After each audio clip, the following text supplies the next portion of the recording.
Okay, Sacred Families, developing the family according to God's design, preparing for teen parenting. Lesson 6, by the way, in the series. Preparing, that's the key word here. For teen parenting, this is part 1. I'm going to start with a book. In his book entitled Teen Proofing, psychologist John Rosemond talks about the work that goes into parenting before your children become teens, before they become teens. And his point is that if you do the hard work of parenting when your children are young, you're going to have less problems when they reach those teen years. I think all parents probably know that already, but he underscores the importance of this. I can highly recommend his. His is a no-nonsense, old-fashioned approach to parenting. By training, he's a family psychologist who has rejected much of the modern psychology's notions of parenting in favor for more common sense and traditional ideas about raising children. Much of this presentation actually is a synopsis of the first part of this material in his book. So here's the problem. 100 years ago, there was no such thing as teen culture. Didn't exist. No such thing as teen culture 100 years ago. What do I mean by teen culture? Adolescents with income, with money to spend. Media devoted exclusively to teenagers.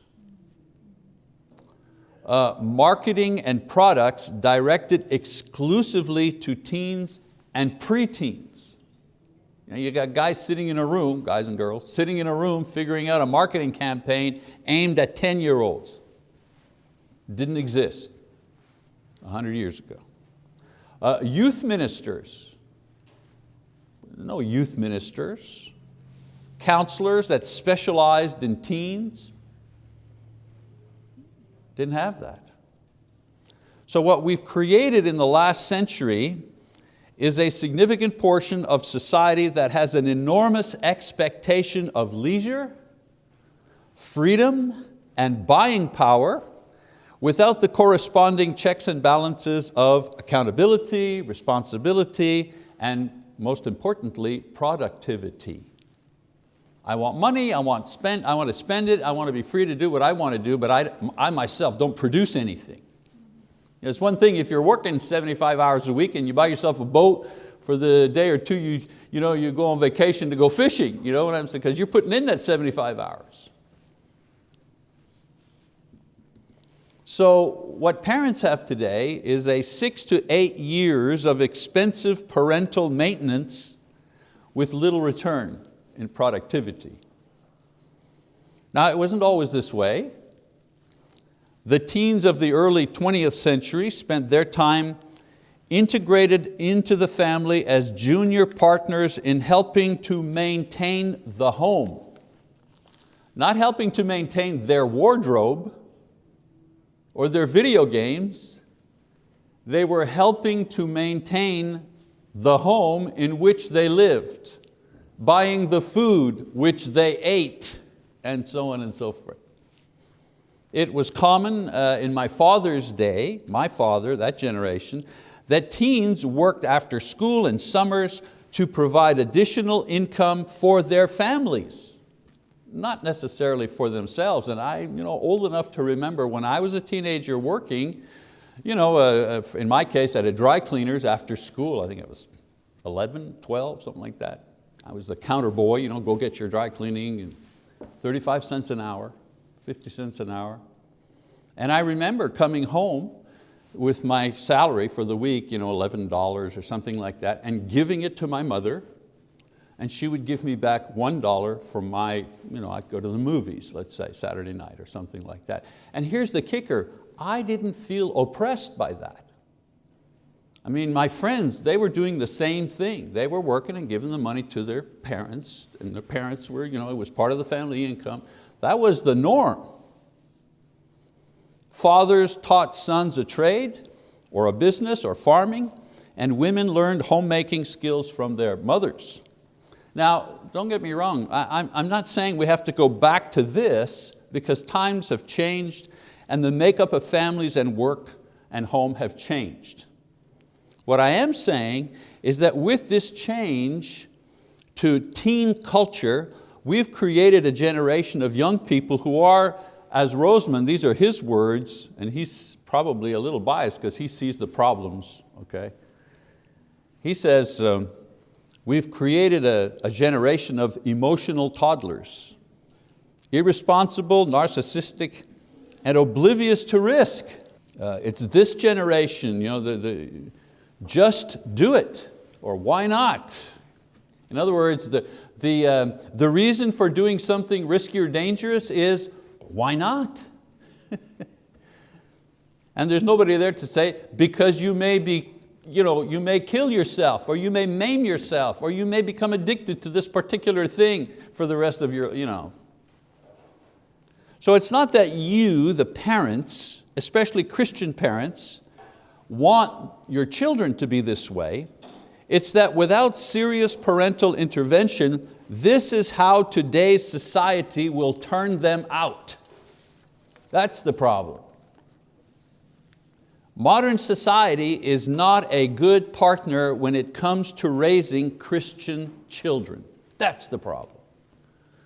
You've got the right values, you know what you want as Christian parents. The problem is school is not confirming your values at school. When I was a child, what my mother said I had to do pretty much reflected what my teacher said I had to do. They were in concert. They never met each other, but they could be pretty sure they were in concert. That's not always the case, especially when they get up into junior high and high school.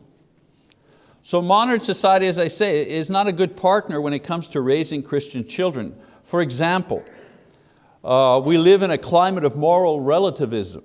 In other words, sexual practices that were considered unacceptable and morally deviant 50, 60 years ago are now morally neutral. My daughter and I went on a trip this past week to her college. It was her graduation, I had to get that in. And we happened to be in the airport, and we saw a picture of a young woman, very pretty young woman, wearing practically nothing, underwear and a bra or something. And I mean a huge 6 foot high by 4 foot across color picture close up of this woman. And we were walking by and I said, you see this here? This would have been considered pornography 100 years ago. This would have been porn 100 years ago. Now it's like, it's nothing. Little children are going through the airport, seeing how many images of near nakedness.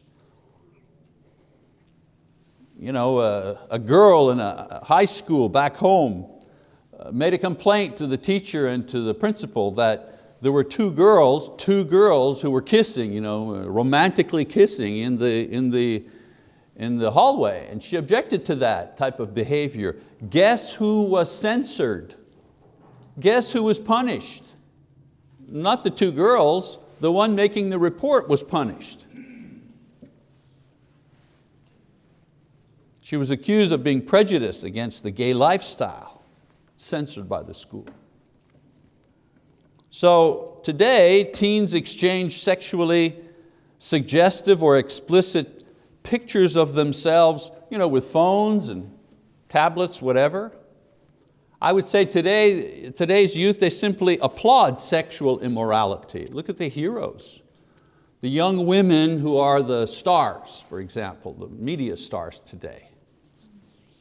Not exactly examples of sexual purity, respecting themselves, but they're the heroes. You get young men, young women around the block to go to see a concert of a young woman who may have a lot of talent, singing wise and talent for performing, that 100 years ago, that performance would better be in a strip club or a gentleman's club, the type of dancing and the clothing and so on and so forth. It would have been not acceptable at all. It would have been a no-brainer. Today,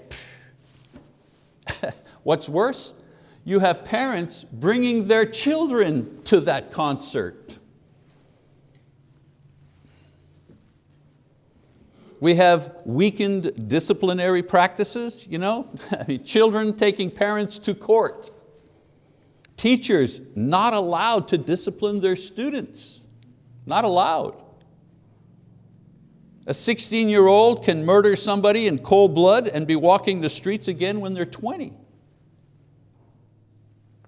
And of course, I think this is the worst right here, overheated materialism. There's always materialism. We got to buy stuff, right? I mean, people have had to buy food and food for their horses. No matter what generation you're in, there's always materialism, always. You have to eat. I'm saying overheated materialism. Parents cannot keep up with the demands of their children who are stimulated by 24/7 media barrage to buy stuff. I mean, the 8-year-old wants their own phone, never mind, they want their own Facebook page.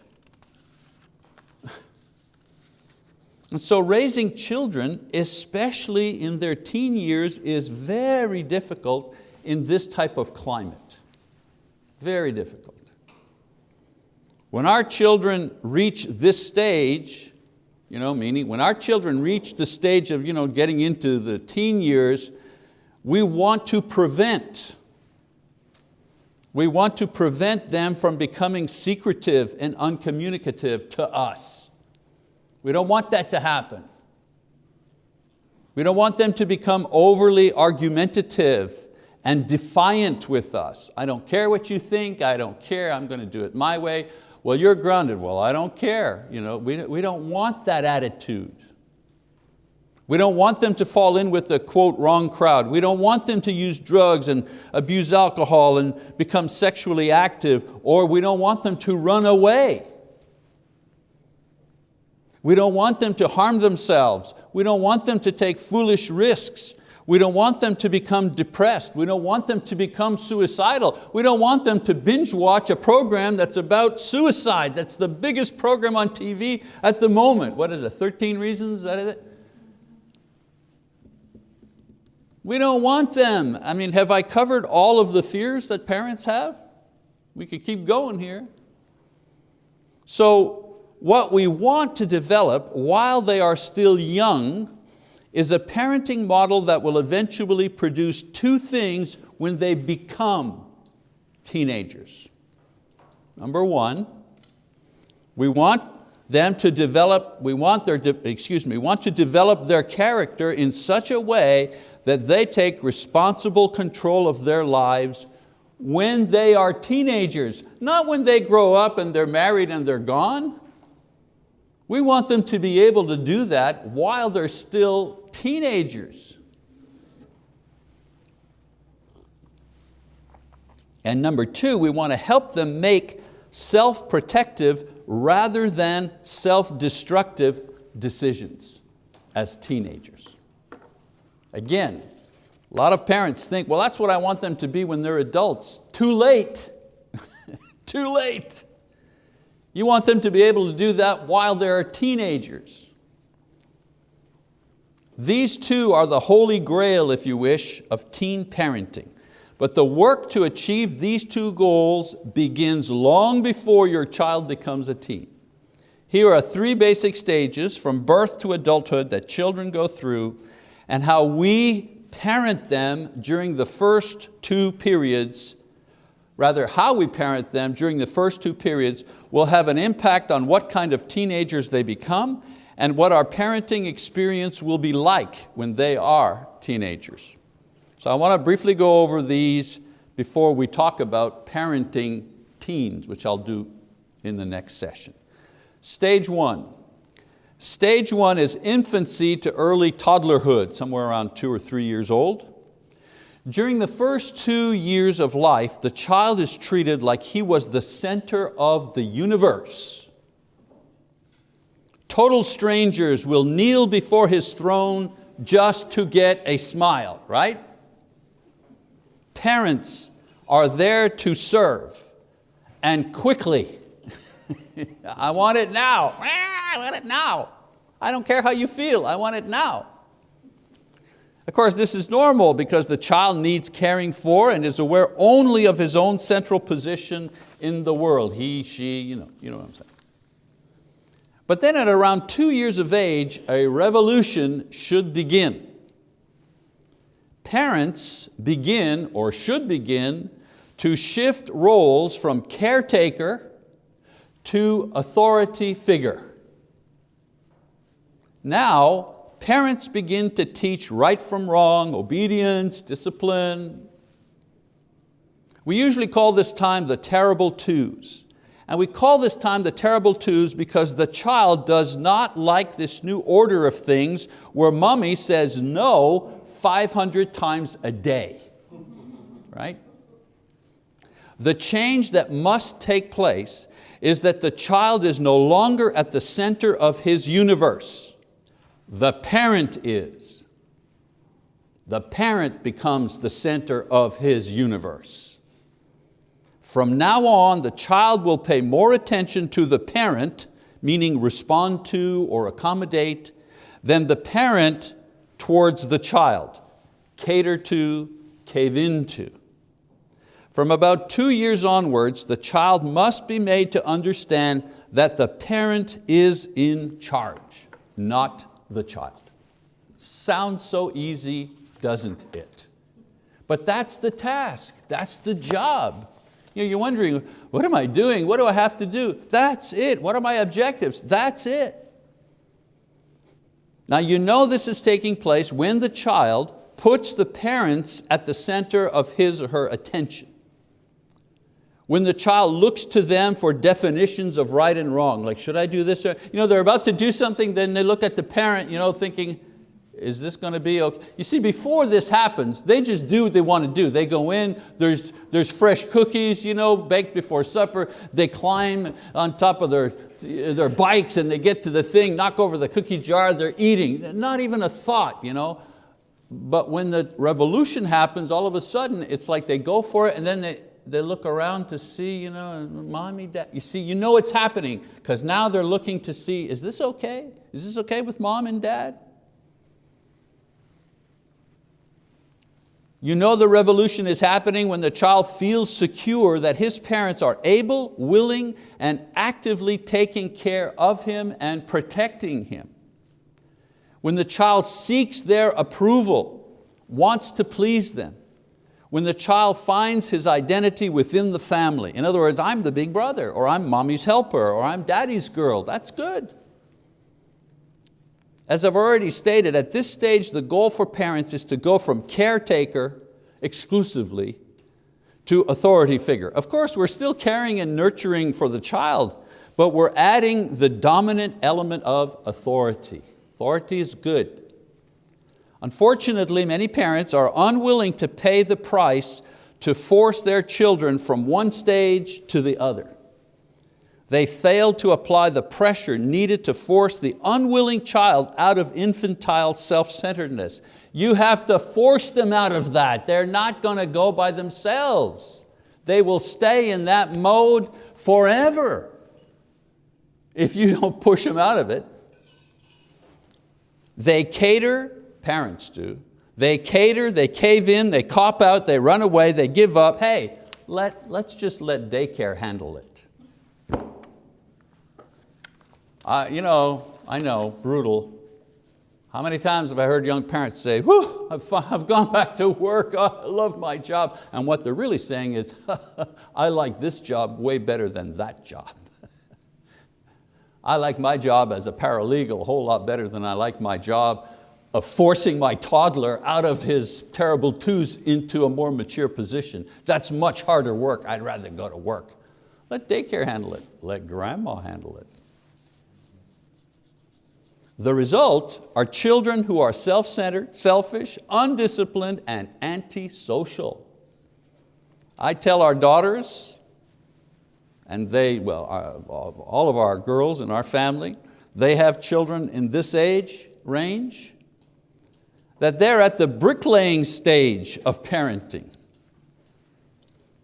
Like bricklaying, dealing with children going through this transition is hard physically, it's tedious, and it's seemingly endless.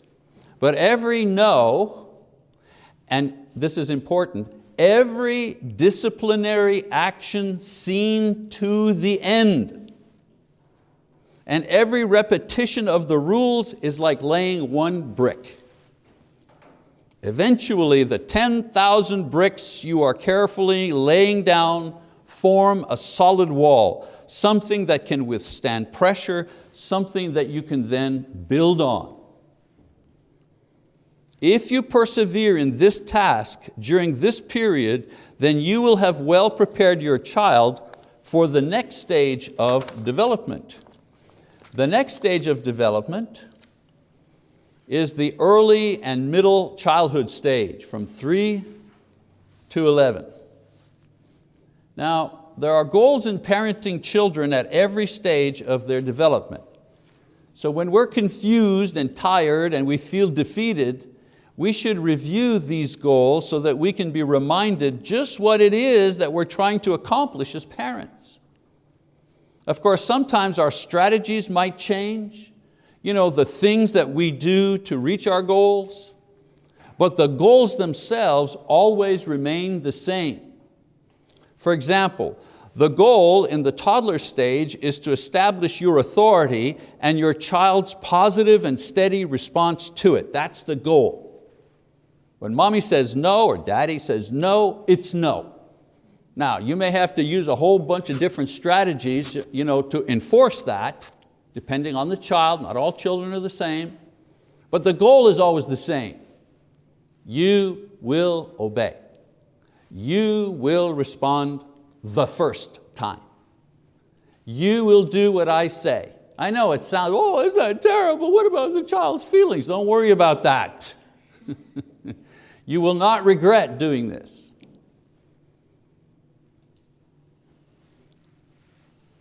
Your strategy to achieve, as I say, may have to change from time to time. Sometimes, time out is not working. Well, then go to some other form of discipline. I think I've mentioned this before. My mother, she had a real doozy of a thing to get my attention when I was 6 or 7 and misbehaving, whatever. She was, all of a sudden, out of nowhere, it was like, okay, pajama time. 2 o'clock in the afternoon in August. Pajama time, what that meant was I had to get out of my play clothes and go put my pajamas on and go sit on my bed. No toys, no books, nothing, just sit on the bed and I'll let you know when you can come out. And it wasn't like, Mom, could I come out? Okay, now will you be good? No. An hour would go by. I would have gone through crying, begging, pleading until I accepted she could keep me there forever. And then finally, and I remember one time on the door outside, Mrs. Mesalongo, we're all going to the park to play ball. We got, is Mike coming, or could we borrow his glove then? She says, oh, Michael is, in French, of course, but she says, Michel, Michael is on his bed in his pajamas. Add ridicule. I don't recommend adding ridicule, but I could hear them. And here I was in my pajamas in the middle of the day. She could have just said time out in the corner. No. Just to impress upon me that she was in charge. And you know what? She was a working mom. I spent a whole lot of time alone in my life, as a kid, going to school, coming home, had my own key, opened the door, get my snack, had to wait till 6 o'clock till she came home. But I never crossed her. Yeah. She didn't even have to raise her voice. I don't remember my mother ever yelling at me, ever. So in the next stage of development, which is the early and middle childhood stage, there are several goals that you're shooting for.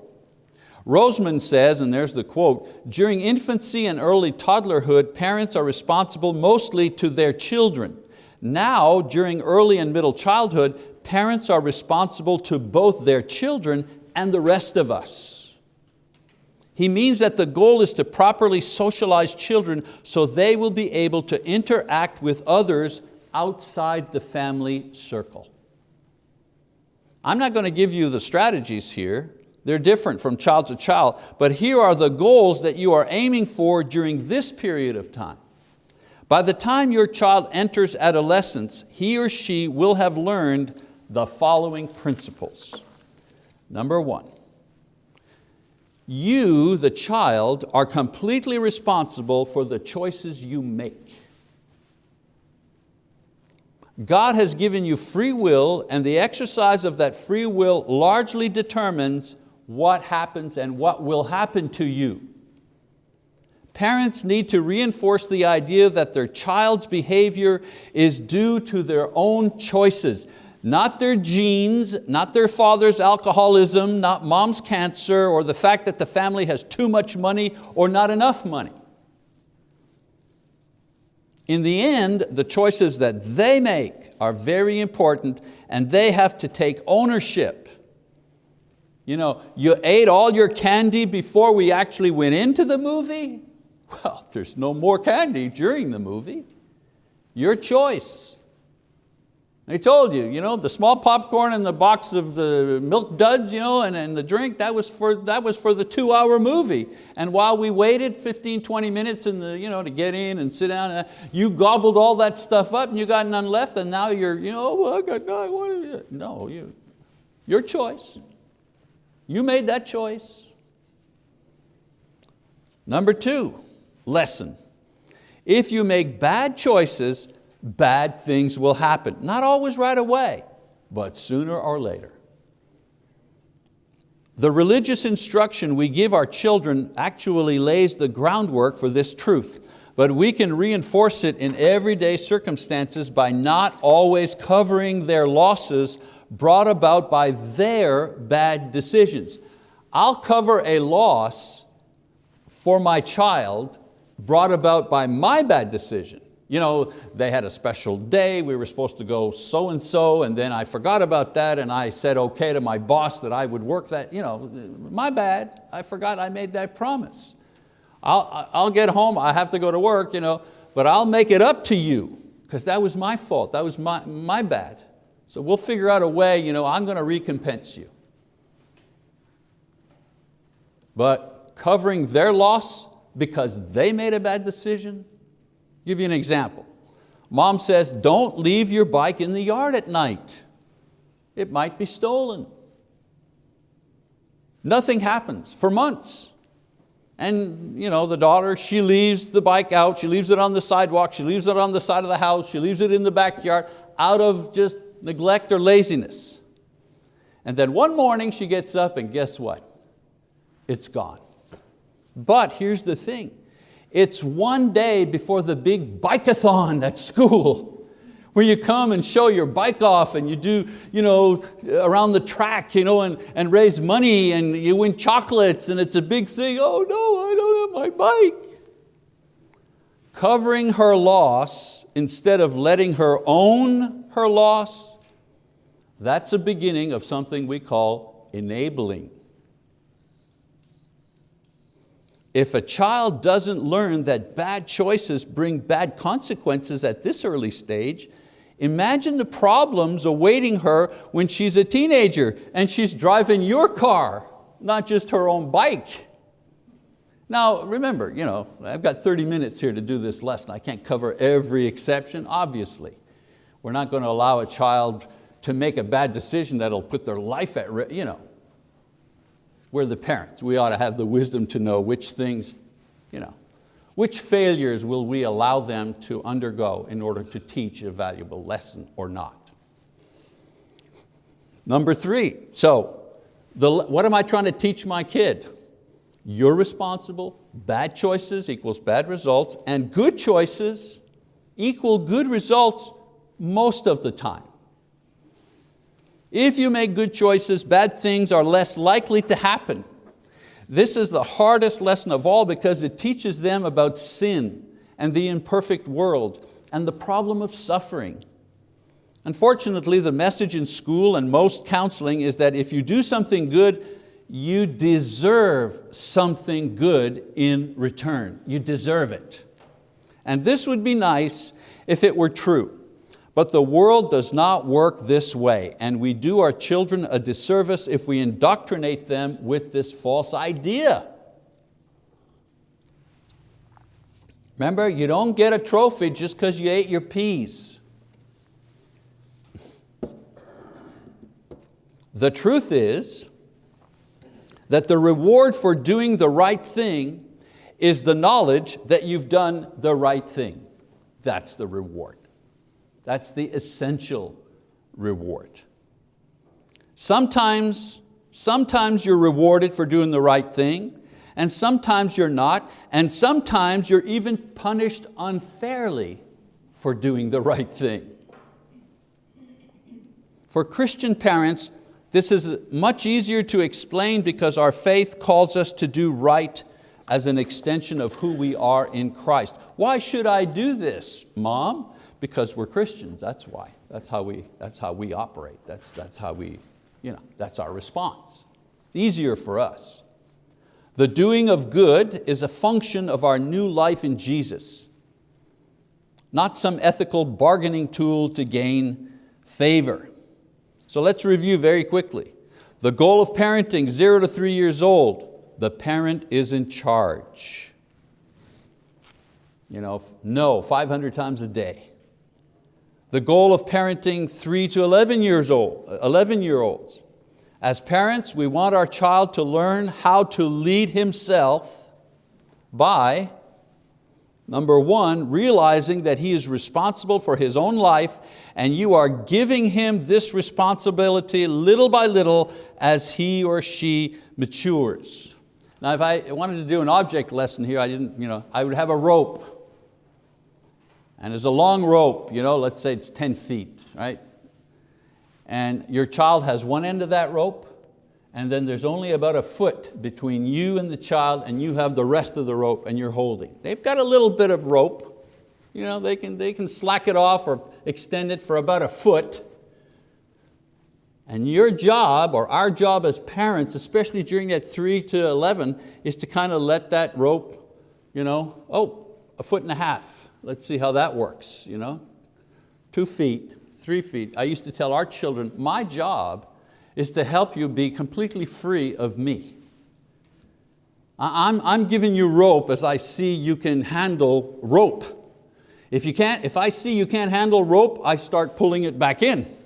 If I see you can handle the rope, then I give it back out. Emily, our daughter, 15 and a half years old, she had a driver's license, she had a car, she had a job that she worked sometimes at night to go to at 15. Because why? Because we felt we could give her a lot of rope. Not so much for others, won't mention any names. But you see the imagery there? I would expressly tell them, I am not against you being free. I'm not against you being independent. I am certainly not against you, being your own person. I want that with all my heart, and I'm giving you as much rope as I think that you can manage. So go for it, become independent of me, be free of me. I want that with all my heart. Should I add free with your own income? Not free on my nickel, but that's a whole other lesson. But you know what I'm saying. I purposefully told them, my job is not to restrict your freedom. My job is to give you your freedom. But since I'm way older than you, and I have more experience than you, we're going to allow me to be the judge of how much rope you get, not you. And they managed.